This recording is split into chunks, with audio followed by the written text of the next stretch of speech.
ഇബ്നു തൈമിയയെക്കുറിച്ച് അയാളെ എല്ലാ വാദങ്ങളും ഉറപ്പില്ലാതായി. പിന്നെ വല്ലതും അയാൾ വാദിച്ചിട്ടുണ്ടെങ്കിലോ അതിന് തൗബയുമായി. എന്താ ബാക്കിയുള്ളത്? തൗബ ചെയ്ത ഭാഗം പറയുന്നത് കേട്ടോളൂ. ഇബ്നു തൈമിയ ثم أشهدوا عليه أنه تاب مما ينافي ذلك مختارا. അങ്ങനെ നേരത്തെ അതിനെതിരായിട്ട് അദ്ദേഹം ചിലപ്പോൾ പറഞ്ഞു പോയതോ എഴുതിപ്പോയതോ ഉണ്ടെങ്കിൽ അതിൽ നിന്നെല്ലാം അദ്ദേഹം തൗബ ചെയ്തു എന്നതിന് അവർ സാക്ഷികളെയും നിർത്തി. മുഖ്താറൻ, ആരും നിർബന്ധിച്ചിട്ടൊന്നല്ല, യഥേഷ്ടം തന്നെ. എന്തിനാ മുഖ്താരൻ എടുത്ത് പറയുന്നത് മനസ്സിലായോ? ഇയാൾ തൗബ ചെയ്തത് നിർബന്ധിച്ചിട്ടാണെന്ന് സുബുക്കി ഇമാമ് മനസ്സിലാക്കിയത് വാഴക്കാട് വെച്ച് പേരോട് തന്നെ പറഞ്ഞിട്ടുണ്ട്. അപ്പൊ പഴയ പേരോടിന് പുതിയ പേരോടിന്റെ മറുപടിയാണെന്ത്? അത് നിർബന്ധിച്ച് പറഞ്ഞതല്ല, മുഖ്താറൻ, സ്വയം ഇഷ്ടപ്രകാരം. ദുററുൽ കാമിനയിൽ നിന്ന് വായിക്കുകയാണ്. ഈ ബാക്കി വായിക്കട്ടെ. റബീഉൽ അവ്വലി സനത 707 അങ്ങനെ 707 കൊല്ലത്തിലാണത്. അങ്ങനെ വസഹിദ അലൈഹി ബിദാലിക ജമ്മുൻ മിനൽ ഉലമാഇ വഗൈരിഹിം, ധാരാളം പണ്ഡിതന്മാരും ഒരുപാട് ആളുകളും അതിനവിടെ സാക്ഷി നിന്നു. വസകനൽ ഹാൽ, അങ്ങനെ അദ്ദേഹത്തെ സംബന്ധിച്ചുള്ള വിവാദവും പ്രശ്നവും അദ്ദേഹത്തെ ജയിലടക്കിയ പ്രശ്നവും ഒക്കെ അതോടുകൂടി അടങ്ങുകയും ചെയ്തു. വൗഫുരിജ അൻഹു, അങ്ങനെ അദ്ദേഹത്തിന്റെ പ്രശ്നമൊക്കെ അദ്ദേഹത്തിനും പരിഹരിക്കപ്പെട്ടു. വസകനൽ ഖാഹിറ, അദ്ദേഹം കൈറോവിൽ പിന്നെ താമസിക്കുകയും ചെയ്തു. ഇതിപ്പോ അദ്ദേഹത്തിന്റെ കൈപ്പടയിൽ അദ്ദേഹം എഴുതി ഒപ്പിട്ട് കൊടുത്താണ്. ഒന്നിർത്ത് പച്ച നുണയാണ് ഇപ്പാ പറഞ്ഞത്. 707 ജയിലിൽ നിന്ന് കൊണ്ടുവന്ന് തൗബ ചെയ്തത് പറഞ്ഞു. അദ്ദേഹത്തിന്റെ കൈപ്പട എന്തിനാ പറയുന്നത്? ഉറപ്പുണ്ടാക്കാനാണ്. കൈപ്പടയിൽ കണ്ടാലാണ് മൂപ്പർക്ക് ഉറപ്പാകുക. യഥാർത്ഥത്തിൽ ഒരാൾ മറ്റൊരാൾക്ക് എഴുതിയ കത്ത് എടുത്തുദ്ധരിച്ചതാണ് ആര്? അസ്ഖലാനി ഇമാം. അവിടെ കൈപ്പടയിൽ ഒന്നുമില്ല. പക്ഷെ അയാൾക്ക് ഇബ്നു തൈമിയനെ നന്നാക്കണം, അതിനാണ് കൈപ്പട കൊണ്ടുവന്നത്. എന്തൊക്കെ ബലാവ് മുസീബത്ത് അയാളെ കൊണ്ടുണ്ടാണ്. ഒന്നുകൂടി കേട്ടോളൂ, ബാക്കി പറയട്ടെ. എഴുതി ഒപ്പിട്ട് കൊടുത്താണ്. അദ്ദേഹമാണെങ്കിലോ അദ്ദേഹത്തെ സംബന്ധിച്ച് ഹാഫിദുൽ ദഹബിയും മറ്റു പണ്ഡിതന്മാരൊക്കെ പറയുന്നുണ്ട്, അള്ളാഹനല്ലാതെ വേറെ ആരെയും പേടിക്കൂല. ആര്? അപ്പൊ അദ്ദേഹം എഴുതി ഒപ്പിട്ടിരുന്നില്ലേ? ഇബ്നു തൈമിയ അള്ളാഹനല്ലാതെ ആരെയും ഭയക്കൂല. അള്ളാഹനെ ജീവിതത്തിൽ ഭയക്കാത്ത ആളായാള്. ദഹബി പറഞ്ഞ നന്മ എടുത്തുദ്ധരിക്കുകയാണ്. എന്തിനാ? ഇയാൾ തൗബ ചെയ്തു എന്ന് വരുത്താൻ. എവിടെ എത്തിയപ്പോൾ അതൊക്കെ AP സമസ്തന്റെ ലീഡേഴ്സായി പറയണത്. KNM-ൽ മെമ്പർ ആകുക എന്നല്ലാതെ 100ാം വാർഷികം പോയിട്ട് ഒരു വാർഷികം പോലും നിങ്ങൾക്ക് ഒന്നിനും അവകാശമല്ല. പറയട്ടെ അടുത്ത്. ആരെയും പേടിക്കൂല. അപ്പൊ അദ്ദേഹം എഴുതി ഒപ്പിട്ടിരുന്നില്ലേ? അപ്പൊ പിന്നെ അദ്ദേഹത്തെ സംബന്ധിച്ച് അദ്ദേഹത്തിന്റെ പല ഗ്രന്ഥങ്ങളിലും ഇതിന് വിരുദ്ധമായ ആശയം നമ്മൾ ഇപ്പോഴും കാണുന്നുണ്ട്. അത് അദ്ദേഹം ആദ്യം എഴുതി പിന്നെ തൗബ ചെയ്തതോ, അല്ലെങ്കിൽ അദ്ദേഹം പിന്നെയും അവിടെ നിന്ന് ഇറങ്ങിയതിന് ശേഷം വീണ്ടും അങ്ങനെ പറഞ്ഞതോ, ഇതൊന്നും നമ്മൾ നോക്കണ്ടില്ല. അല്ല, അള്ളാഹ് നോക്കണ്ടിയല്ലേ? നമുക്ക് അതിൻ്റെ ഡ്യൂട്ടി ഇല്ലല്ലോ. നമ്മളെ ഡ്യൂട്ടി എന്താണ്? അദ്ദേഹം അശ്അരി മദ്ഹബ് അംഗീകരിച്ചതായി എഴുതി ഒപ്പിട്ട് കൊടുത്തിട്ടുണ്ട് എന്ന് കളവ് ഉദ്ധരിക്കുന്ന ആളൊന്നുമല്ല ഇബ്നു ഹജർ അസ്ഖലാനി റളിയല്ലാഹു അൻഹു. ഇബ്നു ഹജർ അസ്ഖലാനി അദ്ദേഹത്തെ ഇകഴ്ത്തി താഴ്ത്തണമെന്ന് വിചാരിച്ച് പറയുന്ന ആളുമല്ല. ഇബ്നു ഹജർ ഹൈത്തമിയെ സംബന്ധിച്ച് ചിലർ അങ്ങനെ എന്തിൻ്റെ ആരോപണം പറയാറുണ്ട്. ഇബ്നു അസ്ഖലാനിയെ സംബന്ധിച്ച് അങ്ങനെ ആരും ഒരാരോപണം ഇന്ന് വരെ പറഞ്ഞിട്ടില്ല, പറയാൻ വകുപ്പില്ല. കാരണം ഇതിന്റെ തുടക്കത്തിൽ ഇനി നിങ്ങൾക്ക് നല്ലത് പിരിച്ചുവിടലാണ്. മഹാനായ ഇമാം ഇബ്നു ഹജറുൽ ഹൈത്തമിയെ കുറിച്ച് അങ്ങനെ ആരോപണമുണ്ട്. എങ്ങനെ?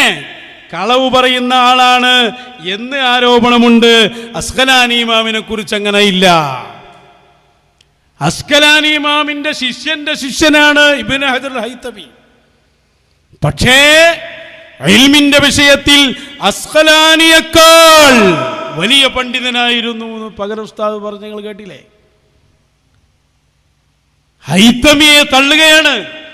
ഹൈത്തമി തങ്ങളെ തള്ളിയതോടുകൂടി ഇവരെങ്ങനെ തുഹ്ഫ ദർശെടുത്തു. തുഹ്ഫ ദർശെടുത്തണെങ്കിലേ ലോലും മുതലെന്ന് പറഞ്ഞില്ലേ തുഹ്ഫയില്? ആ കള്ളത്തരാണ് എന്നാ ഈ പറയുന്നത്. എങ്ങനെ നിങ്ങൾ ഇനി കോളേജുകളിൽ ഇത് പഠിപ്പിക്കും? മറുപടി പറയണ്ടേ നിങ്ങൾ? അത് ഉറപ്പുണ്ടാക്കാനാണ് കൈപ്പടയിൽ കണ്ടു എന്ന് പറഞ്ഞ് ഒക്കെ മറുപടി നമുക്ക് ഓലെ കൊണ്ട് തന്നെ പറയിപ്പിക്കാം. ഒന്നുകൂടി അയാൾ പറഞ്ഞോട്ടെ. അതിൽ തന്നെ അയാൾ പറയുന്നുണ്ട്, വലിയ ആളാണ് എന്ന് അസ്ഖലാനി സ്ഥിരപ്പെടുത്തുന്നുണ്ട്. അതിനുശേഷം പിന്നെ എങ്ങനെയൊക്കെ പറഞ്ഞിട്ടുണ്ട്, അത് സ്വീകാര്യമല്ല എന്നും കൂടി കേൾപ്പിച്ചു കൊടുക്കും. അങ്ങനെ അശ്അരി തരീഖത്തിനെ അദ്ദേഹം അംഗീകരിച്ച് എഴുതി ഒപ്പിട്ട് കൊടുത്തു എന്നാണ്. അപ്പോൾ നമ്മളിപ്പോൾ എങ്ങനെയാണ് ഇബ്നു തൈമിയ്യന്റെ ഗ്രന്ഥം എന്ന് പറഞ്ഞിട്ട് പല ഗ്രന്ഥമുണ്ട്, അത് നോക്കി ഇബ്നു തൈമിയ്യ വലിയ ആളാണ് എന്ന് ഇബ്നു ഹജർ അസ്കലാനി ആദ്യം പറഞ്ഞത് കണ്ടിട്ട് നമ്മളെന്ത് ചെയ്തു, ഇബ്നു തൈമിയ്യന്റെ ഏതോ ഒരു ഗ്രന്ഥം നോക്കി എന്ന് വിചാരിക്കാം. ഉദാഹരണത്തിന് അദ്ദേഹത്തിന് ദർഉ തഅറുൽ അഖ്ലി വൻ നഖ്ലി എന്നൊരു ഗ്രന്ഥമുണ്ട്. അതിൽ അദ്ദേഹം പറയുന്നുണ്ട്, പടച്ചവനിക്ക് എന്താ അനങ്ങിയാൽ, പടച്ചവനിക്ക് എന്താ ഇറങ്ങിയാൽ, പടച്ചവനിക്ക് എന്താ പോയാൽ, പടച്ചവൻ എന്താ വന്നാൽ എന്നൊക്കെ ചോദിക്കുന്നുണ്ട്. അതിപ്പോൾ ഇദ്ദേഹം ഇവിടെ ഇങ്ങനെ അദ്ദേഹം തന്നെ കൈപ്പടയിൽ എഴുതി ഒപ്പിട്ടുണ്ട്. ഈ ദർഉൽ അഖ്ലി വൻ നഖ്ലി എന്ന ഗ്രന്ഥം അയാളുടെ കൈപ്പടയിൽ നമുക്ക് കിട്ടിയില്ല, അയാളെ കൈപ്പട കണ്ടാൽ നമുക്കൊട്ട് അറിഞ്ഞും കൂടാ. അപ്പോൾ പിന്നെ നമ്മളെങ്ങനെ അദ്ദേഹത്തിന്റെ ഏതാ ശരി എന്നെങ്ങനെയാ വെക്കുക? അതാണ് എന്തോ ഒരു പറച്ചിലായി ചങ്ങായി പറഞ്ഞു, നിങ്ങൾ കേട്ടില്ലേ? അള്ളാഹ്ക്കെന്താ അനങ്ങിയാല്, അള്ളാഹ്ക്കെന്താ വന്നാല് പോയാല്, ഇത് കൈപ്പടയിൽ എഴുതി നമുക്ക് കിട്ടിയിട്ടില്ല, അതെങ്ങനെ പിന്നെ നമ്മൾ ഉറപ്പിക്കാം? തൗബ ചെയ്തു എന്നുള്ളതോ ആ കൈപ്പടയിൽ കിട്ടിയതാണ്. അപ്പൊ ശരിക്കും ഇബ്നു തൈമിയ്യ ആയി മാറിയാള്, കറക്റ്റ് മാറി. എന്നാൽ ഞാൻ നേരത്തെ നിങ്ങൾക്ക് കേൾപ്പിച്ചു തന്ന ആ BKF ഉണ്ടല്ലോ, കഴിഞ്ഞ 3 വർഷം മുമ്പ്, അതിൽ ഇബ്നു തൈമിയ്യന്റെ തൗബനെ കുറിച്ച് വേറൊരു സഖാഫി പറയുന്നുണ്ട്. അയാളെന്താ പറഞ്ഞു, ആ തൗബ നമുക്ക് സ്വീകരിക്കാൻ പറ്റൂല. കാരണം എന്താ, അയാളുടെ ശിഷ്യന്മാരോ 707 മുതൽ 728 വരെയുള്ള അയാളുടെ ജീവിതമോ ഒരിക്കലും ആ തൗബയെ സ്വീകരിക്കാൻ പറ്റിയ രൂപത്തിലല്ല. അയാളത് നിർബന്ധിതനായി പറഞ്ഞതാണ് എന്ന് മനസ്സിലാക്കണം. അതേ ബുഖാരിയിൽ ഇരുന്നു കൊണ്ട് അതേ മർക്കസിൽ പഠിച്ച വേറൊരു സഖാഫി ഏലംകുളത്തിന്റെ കൂടെ ഇരുന്ന് പറയുന്നു, കേട്ടോളൂ. മുഅ്തദി എന്ന ഗ്രന്ഥം രണ്ടും ലഭ്യമാണ്. പക്ഷെ അവിടെ നമ്മൾ ശ്രദ്ധിക്കാനുള്ള ഒരു വിഷയം, ഇബ്നു തൈമിയ്യയുടെ തൗബയും അതിനെ അംഗീകരിച്ച പണ്ഡിതന്മാരുടെ പേരുകളൊക്കെ അവിടെ ഉണ്ടെങ്കിലും അദ്ദേഹം അവസാനമായി മരണപ്പെടുന്നത് ജയിലിൽ വെച്ചാണ്. പ്രശ്നങ്ങൾ ഉണ്ടായതിൻ്റെ പേരിൽ, അദ്ദേഹത്തിൻ്റെ ആശയ സംബന്ധിയായ പ്രശ്നമുണ്ടായതിൻ്റെ പേരിൽ ജയിലിൽ അടക്കപ്പെടുകയും അങ്ങനെ മരണപ്പെടുകയും ചെയ്തു എന്നാണ് ചരിത്രത്തിൽ കാണുന്നത്. അതിൽ നിന്നും ആ തൗബയുടെ സ്വീകാര്യത എത്രത്തോളം ഉണ്ടെന്ന് നമുക്ക് ബോധ്യപ്പെടും. മറ്റൊന്ന്, അതായത് സെക്കൻഡ് ഹാൽ അവിടെ ശാന്തമായി എന്ന് പറഞ്ഞല്ലോ, ഇല്ല. അതിന്റെ ബാക്കി തന്നെ എന്താ ഉള്ളത്? സൂഫിയത്തിനെതിരെ അയാൾ വാദിച്ചു, ഇസ്തിഗ്ഹാസക്കെതിരിൽ പറഞ്ഞു. തൗബ ഇതൊന്നും പറഞ്ഞാൽ തന്നെ 1-2 വാദമുള്ളൂ, ബാക്കിയുള്ള ഇതൊന്നും തൗബ ചെയ്തില്ല. അങ്ങനെ അയാളെ വീണ്ടും ജയിലിലടച്ചു. 4 പ്രാവശ്യം ജയിലിലായി. ജയിലിൽ നിന്നാണ് അയാൾ മരിച്ചത്. അശ്അരിയാണെന്ന അയാളുടെ വാക്കിൽ സ്വീകാര്യത ഉണ്ടെങ്കിൽ അങ്ങനെ സംഭവിക്കാൻ പാടില്ല. മാത്രമല്ല, ഇബ്നു അബ്ദുൽ ഹാദി, ഇബ്നു കസീർ ഇവരൊക്കെ പഠിച്ചത് ഈ 707 ശേഷമാണ്. അവരാരും രേഖപ്പെടുത്തിയിട്ടില്ല അത്. അപ്പൊ ഇയാൾ കുടുങ്ങിയപ്പോ പറഞ്ഞതാണ്, അത് തൗബയല്ല, ഇത് ഇവരെന്നെ പറഞ്ഞു വെച്ചിട്ടുണ്ട്. അപ്പൊ നസീർ അസരി പറഞ്ഞു തരുന്നുണ്ട്, നിങ്ങളാരും ബേജാറാകണ്ട, അയാൾ ഫസ്റ്റ് സ്റ്റെപ്പിൽ പഠിച്ചു വരികയാണ്. അപ്പൊ ആദ്യ സ്റ്റെപ്പിൽ ഇങ്ങനെയൊക്കെ പറയാൻ കഴിയുള്ളൂ. കാരണം കുരുവട്ടൂരികൾ അപ്പുറത്തുണ്ടായതുകൊണ്ട് ഇതിലപ്പുറം പറഞ്ഞ പ്രശ്നമാണ്.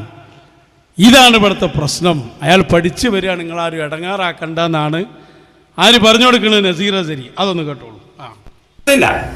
അത് പ്രഖ്യാപിക്കാനുള്ളൊരു തൗഫീഖ് അദ്ദേഹത്തിന് കിട്ടട്ടെ എന്നാണ് നമ്മൾ ആഗ്രഹിക്കുന്നത്. അപ്പോൾ ഇപ്പോഴത്തെ സ്റ്റേജിൽ അദ്ദേഹം ഈ പറഞ്ഞിട്ടുള്ള, ഞാൻ നേരത്തെ പറഞ്ഞിരുന്നത് പോലെ, ഞാൻ എൻ്റെ പരിണാമകാലത്ത് പറഞ്ഞിരുന്നത് പോലെയുള്ള ഒരു അടവ് മാത്രമാണ് അദ്ദേഹം പയറ്റുന്നത്.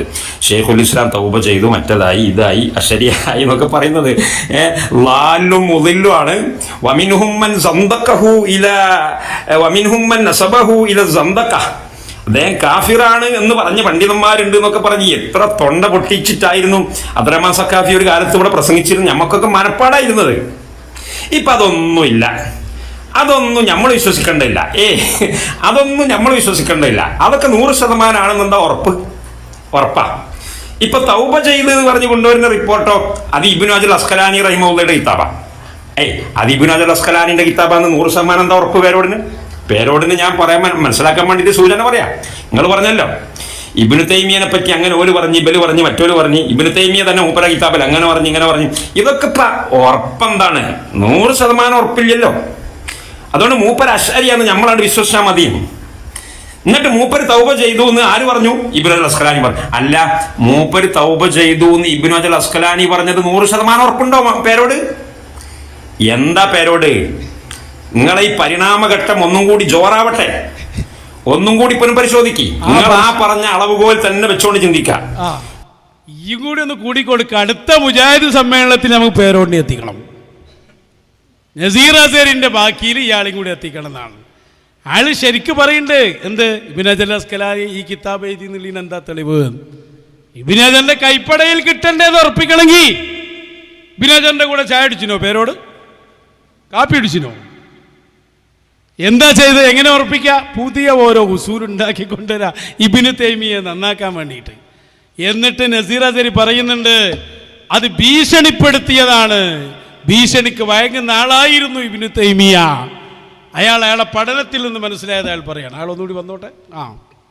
കിതാബുകളിൽ തന്നെ, നിങ്ങളുടെ ഗ്രന്ഥങ്ങളിൽ തന്നെ, ഇപ്പൊ ഞാൻ സമയമില്ലാത്തതുകൊണ്ട് ഉദ്ധരിക്കുന്നില്ല, ചരിത്ര ഗ്രന്ഥങ്ങളായ ചില ഗ്രന്ഥങ്ങളിൽ ഷെയ്ഖുൽ ഇസ്ലാം ഇബ്നു തൈമിയ ജയിലിൽ അടക്കപ്പെട്ടപ്പോൾ ഭീഷണിക്ക് വിധേയനായിരുന്നു.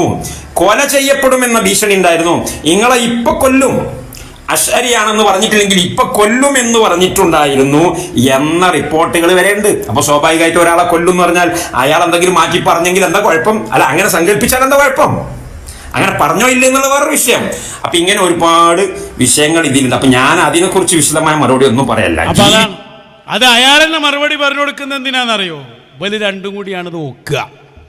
ഒരാൾ മുജാഹിദ് സ്റ്റേജ് എന്നും പറയാ, ഒരാൾ ഇവിടെ മുസ്ലിം ജമാഅത്തിന്റെ വഹാബി സ്റ്റേജ് എന്നും പറയാം.